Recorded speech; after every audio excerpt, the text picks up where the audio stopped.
என்றும் நான் செல்ல மாட்டேன். அல்லேலூயா. கர்த்தருடைய நாமம் மகிமைப்படுவதாக. தொடர்ந்து ஒவ்வொரு மாதமும் நடக்கக்கூடிய இந்த ஜெப கூட்டத்திற்காக கர்த்தரை அதிகமாக ஸ்தோத்திரிக்கிறேன். அல்லேலூயா.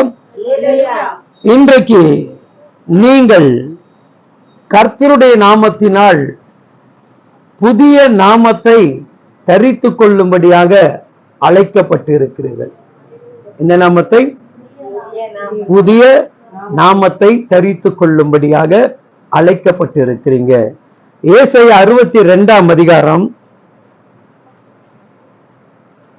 1 முதலாவது நாம் வாசிப்போம். சீயோனி நிமித்தம் மௌனமாக இராமலும் நான் இப்படி சொல்லுகிறேன், என் தேவ பிள்ளைகளுக்காக, என்னை தேடி வரக்கூடிய என் ஜனங்களுக்காக நான் எந்த காலத்திலும் மௌனமாக இருக்கிற தேவன் அல்ல. சொல்லுங்க, நான் மௌனமாக இருக்கிற தேவன் அல்ல. அப்போ தேவ பிள்ளைகள் நீங்க நன்றாக கவனிக்க வேண்டும். உங்களுடைய சில நேரம் நம்ம மௌனமா இருப்போம், நம்முடைய மௌனங்களா கலைக்கப்பட போகிறது. சொல்லுங்க, ஸ்தோத்திரம். வாசிங்கம்மா. அது நீதியின் பிரகாசத்தை போலவும், அது ரட்சிப்பு எரிகிற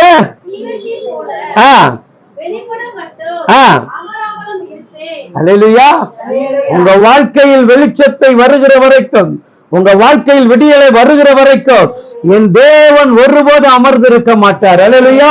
ஒருவேளை வாழ்க்கையில இருளாக இருந்திருக்க, இன்றைக்கு கடவுள் சொல்லுகிறார், நீ எரிகிற தீவெட்டி, எரிகிற தீவெட்டி. அல்லேலூயா.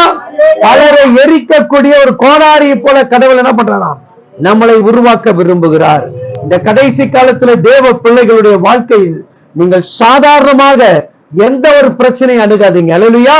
எவைகள் இருந்தாலும் என்னால வெற்றியாக ஜெயிக்க முடியும் என்கின்ற உன்னத வெள்ளத்தோடு நீங்க என்ன பண்ணுங்க, போராட வேண்டும். அல்லேலூயா. அடுத்து சொல்லுது பாருங்க, ஜாதிகளும் நீதியும் உற்சாகமா கறந்துட்டுங்களேன்.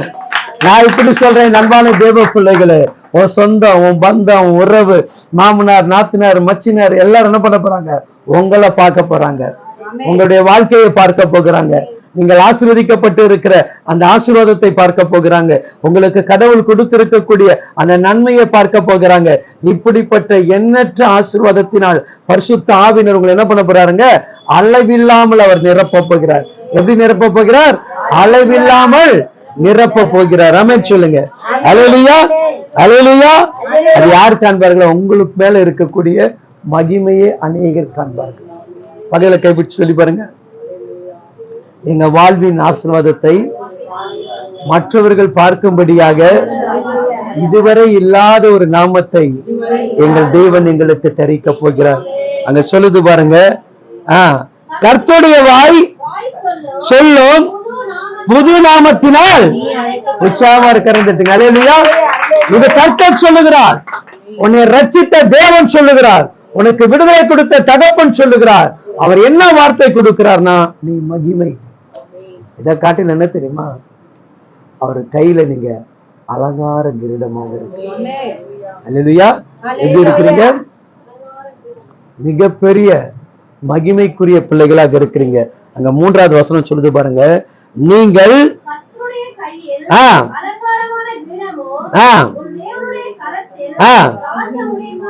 ஆமென். அல்லேலூயா. உங்க வாழ்க்கை எப்படி இருக்கப்போ? உங்க வாழ்க்கை எப்படியா? அலங்காரமான கிரீடங்கள். அல்லேலூயா. ஆச்சரியமான ஒரு மகிமை நிறைந்த ஒரு வாழ்வை இந்த 8வது மாதம் ஒவ்வொரு தெய்வ பிள்ளைகளுக்கும் என் ஆண்டவர் கட்டளையிட போகிறார். அது என்னன்னா, புதிய நாமம். என்னங்க? புதிய நாமம். அல்லேலூயா. நிறைய முறை நம்ம இயேசு நாமத்தை பயன்படுத்தி இருப்போம், நிறைய முறை இயேசுவை குறித்து நம்ம என்ன பண்ணியிருப்போம், தியானித்திருப்போம். ஆனால் ஆண்டவர் இந்த நாமத்தை கொண்டு எப்படிப்பட்ட காரியத்தை செய்வார் என்று சொன்னால், மகிமையின் கிரீடங்களை பிடிக்கக்கூடிய ஒரு அதிகாரத்தை கொடுப்பார். அதுல நான் ஒரு மனிதனை குறித்து நான் உங்களுக்கு சொல்லுகிறேன். அதற்கு முன்பாக அந்த 4வது வசனத்தை வாசிச்சிடுங்க. நீ கைவிடப்பட்டவள் என்னப்படாமலும்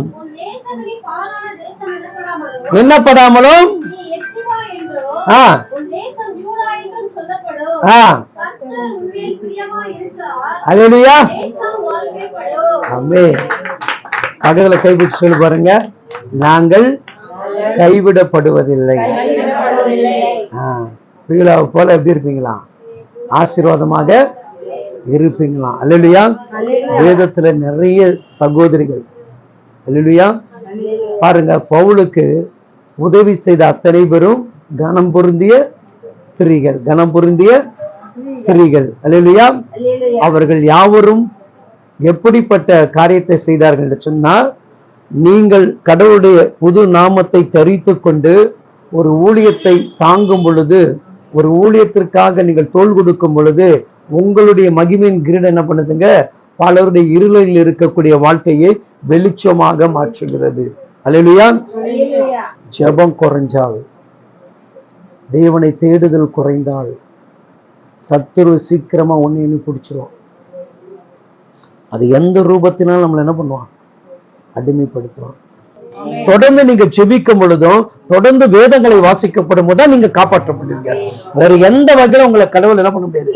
காப்பாற்ற முடியாது. நான் ஜெபிக்கலாம், அந்த நிமிடம் தான் அந்த சூழ்நிலைகள் மாறும், அந்த இயற்கையுடைய காரியங்கள் மாறும். ஆனா நிரந்தரமான என் வாழ்க்கையில ஒரு தீர்வு இருக்குன்னா, என்னுடைய வேத வாசிப்பு, என் ஜெபங்கள் எப்போதும் கடவுளோடு கூட நெருங்கி இருக்கலாம். அல்லேலூயா. நான் இப்ப செய்திக்கு வந்துடுறேன். அல்லேலூயா. இங்க கவனிச்சு பாருங்க, நீங்கள் யார் கையில இருக்கிறீங்க? கர்த்தருடைய கையில. அலங்காரமான அலங்கோலமான கிரீடம் அல்ல. என்ன கிரீடங்க? அலங்கரிக்கப்பட்டவர்கள். நம்ம யாருங்க? சுத்திகரிக்கப்பட்டவர்கள். நம்ம யாருங்க? பரிசுத்தமாக்கப்பட்டவர்கள். நம்ம யாருங்க? கடவுளுக்கு பிரியமுள்ளவர்கள். சொல்லுங்க, கடவுளுக்கு பிரியமானவர்கள். அல்லேலூயா. என் வீட்டுல என் கிரீடம் தொங்குகிறது. என் வீட்டுல, எல்லாரும் வீட்டுல சீல்டு தொங்குது, ஆனா என் வீட்டுல கர்த்தருடைய கிரீடம் தொங்குது. அல்லேலூயா. என் ஆண்டவர் எனக்கு இந்த புது நாமத்தை கொடுக்கிறார் என்று சொன்னால், இதுவரைக்கும் நான் பயன்படுத்தாத ஒரு காரியத்தை கர்த்தர் என்கிட்ட சொல்லுகிறார் என்று சொன்னால், அது எப்படிப்பட்ட அந்த நாமம் என்று சொன்னால், உனக்காக மரித்து உயிர்த்தெழுந்த நர்சராக இயேசு கிறிஸ்து என்கின்ற விலையேற பெற்ற நாமத்தை உன் உதடுகள் சொல்லும் பொழுது, நீ நிச்சயமாக என் கரத்தில் இருக்கக்கூடிய மகிமையின் கிரீடமாக இருப்பேன். ஒரு அதிகாரம், அதற்கு ஒரு சான்றிதழ் இருக்கு, அதை மட்டும் நான் சொல்லுகிறேன். எடுத்துக்கொள்ளுங்கள். மார்க் 10ஆம் அதிகாரம் வாசிங்க. 46வது வசனத்திலிருந்து வாசிங்க. 45லிருந்து வாசிங்க. அப்படியே மனுஷகுமாரனோ ஊழியம் கொள்ளும்படி வராமல்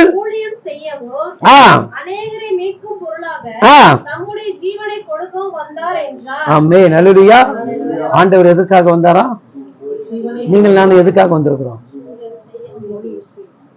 ஊழியம் செய்ய வந்திருக்கிறீங்களா? ஜீவனை கொடுக்க வந்திருக்கிறீங்களா? இல்ல கொல்ல வந்திருக்கிறீங்களா? கொல்றதுன்னா என்னது? கொல்றதுன்னா என்னது? அல்லேலூயா. ஊழியம் செய்கிறது பெருசல்ல. ஊழியத்தை செய்து கொண்டு இருக்கிறவங்க கொல்லுகிறவர்களாக இருக்கக்கூடாது. ஊழியம் செய்கிறவங்க என்ன இருக்கக்கூடாதுங்க? கொல்லுகிறவர்களாக இருக்கக்கூடாது, மீட்கிறவர்களாக இருக்கணும்.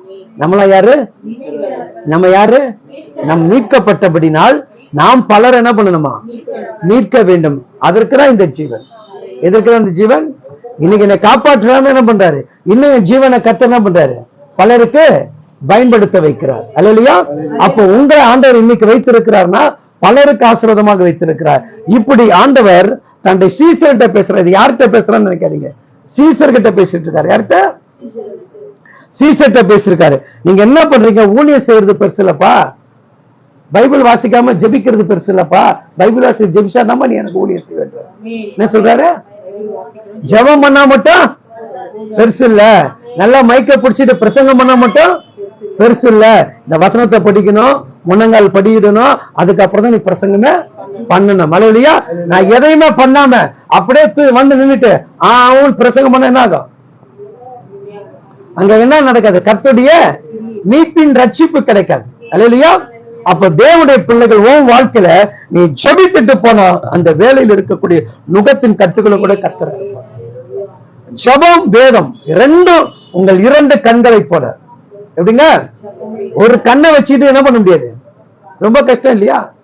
ரெண்டு கண்களை போல ஒரு கண்களில் வேதத்தை போல, ஒரு கண்களில் ஜெபத்தை போல. அல்லேலூயா. இதை ரெண்டு நீ சரியாக தொடர்ந்து செஞ்சுட்டேன்னா உன் வாழ்க்கை நிச்சயமா சொல்றேங்க, மெய்யாக சொல்றேன், உயர்ந்த இடத்துல கர்த்தர் கொண்டு போவார். வேற யாரு துணையும் நமக்கு தேவை கிடையாது. அல்லேலூயா. இந்த ரெண்டு கரெக்டா நம்ம செய்யணும். ஆனா ரெண்டே நம்ம செய்ய மாட்டோம். ரெண்டையும் எத்தனை பேர் கரெக்டா இந்த நாள் வரைக்கும் செஞ்சுன்னு மட்டும் ஒரு அலையில சொல்லி பார்க்கணும். பைபிள் படிங்க, ஜெபம் பண்ணுங்க. அல்லேலூயா. ஏன்னா ஆண்டவர் அதான் சொல்லியிருக்கார், வார்த்தைகள் இல்லாதபடி என் கிரிகள் நடக்காது. அதுக்குண்டான உதாரணத்துக்கு மட்டும்தான் இப்ப சொல்லிட்டு நான் முடிக்க போகிறேன். அல்லேலூயா. ஏன்னா தேவனுடைய பிள்ளைகள் வசனங்கள் இல்லாமல் ஒன்னால் என்னால் இந்த உலகத்துல ஜெயிக்கவே முடியாது. அல்லேலூயா. நான் கூட பாருங்க நிறைய வசனங்கள் போடுவேன். ஆனா சிலருக்கு அவங்களுக்கு புரிகிற காரியத்துல என்ன பண்ற, உலகத்துடைய வார்த்தையை இப்போ போட்டுட்டு இருக்க. காரணம் என்னன்னா, சிலருக்கு என்ன தெரியாது, சிலருக்கு என்ன தெரியாது,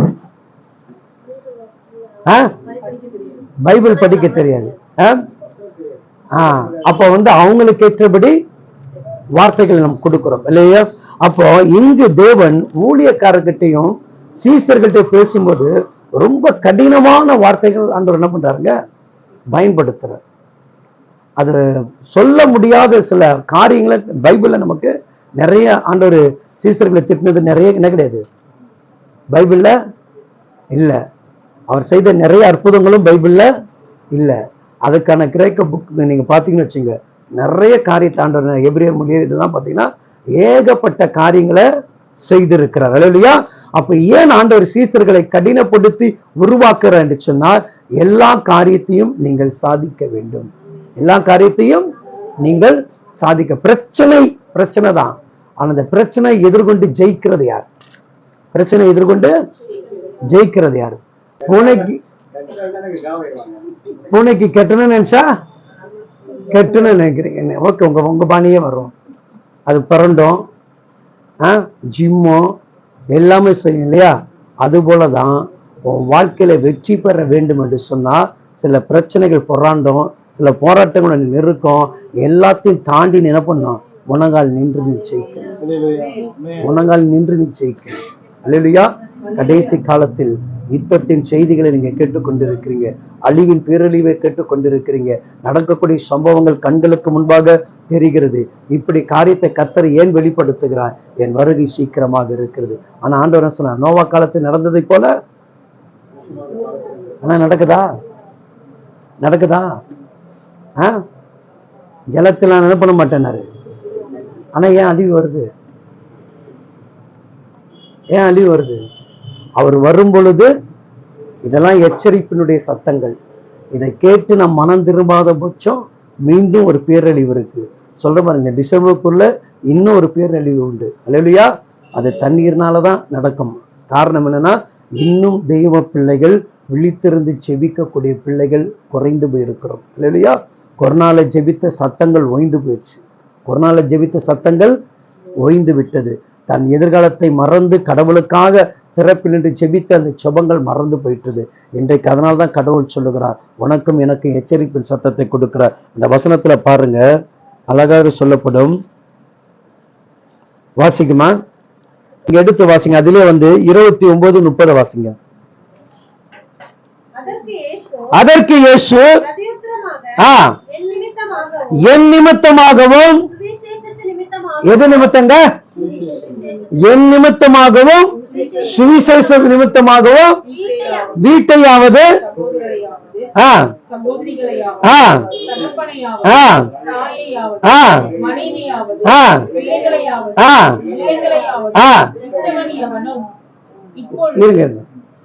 இவருக்கு கடவுளாங்க? இவர் கடவுளா? எதெல்லாம் விட சொல்றாரு? எல்லாத்தையும் விற்று, எல்லாத்தையும் விற்று அப்படின்னு என்ன அர்த்தம்? மனைவியை வேண்டான்னு சொல்றதுன்னு அர்த்தமா? வீடு வேண்டான்னு சொல்ற அர்த்தமா? சகோதரம் வேண்டான்னு சொல்ற அர்த்தமா? இவர்கள் மீது அதிகமான அன்பை செலுத்தி அடிமையாகாத. நீ எனக்கு தான் உரியவன், அதுக்கப்புறம் தான் மற்றவர்கள் உனக்கு. எனக்கு தான் நீ உரியவன், அதுக்கப்புறம் நீ யாரு சொல்லிட்டாங்க. அழகா சொல்றாரு பாருங்க. இப்பொழுது துன்பங்களோடு கூட ஆ, எத்தனைங்க? துன்பத்துல எத்தனையா? துன்பத்துல எத்தனையா? துன்பத்துல எத்தனையா? ஐயோ, நான் எவ்வளவு துன்பம் பட்டிருக்கேன் தெரியுமா? சொல்லியே என்ன பண்ணாது? மாலாது. தெரியுமா உங்களுக்கு? காலைல ஏஞ்சதுல இருந்து தூங்குற வரைக்கும் நான் என்ன பண்ணிருக்கிறேன்? நிறைய துன்பங்களையும் வேதனைகளும் சந்தித்து கொண்டிருக்கேன். இது யாருக்கிட்ட ஆண்டவர் பிரசங்கம் பண்றாரு? யார்கிட்ட பண்றாரு? ஏன் உலக ஜனங்கிட்ட சுவிசேஷம் சொல்லலாம் இல்லையா?